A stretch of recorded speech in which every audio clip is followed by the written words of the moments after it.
Hi, ako si Bon, working student at kung interesado ka sa aking buhay, tara samahan mo ako sa journey ko ngayong araw.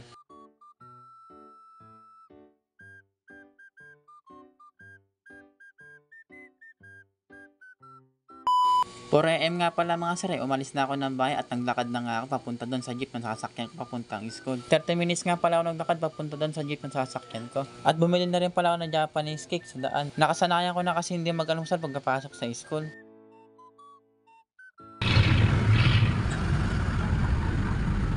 Meg, hindi naman dyan.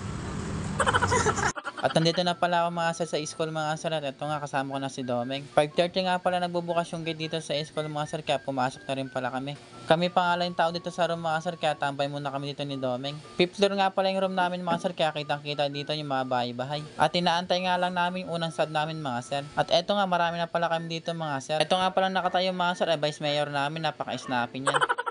Isang oras na nakalipas mga sir, wala pa yung professor namin. At nag-chat na sa GC namin yung prof namin, hindi siya makakapasok ngayong araw dahil masama nga yung pakiramdam. Kaya ito, tamang upo lang muna kami dito ng mga buddy ko. Pag Friday nga mga sir, dalawang subject nga lang pala kami at 10:30 ay uuwi na nga kami. Pagtapos nga na unang subject namin mga sir, ay recess na nga. Ayun talaga yung favorite namin na subject.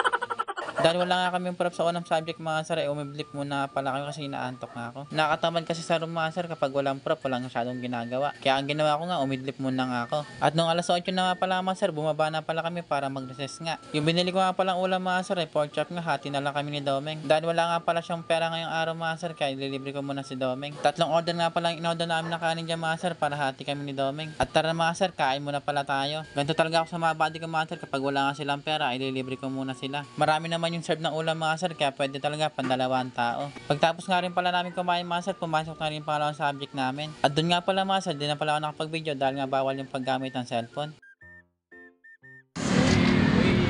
Rihanna!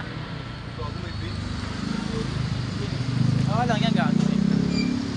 Uwi na kami mga bats.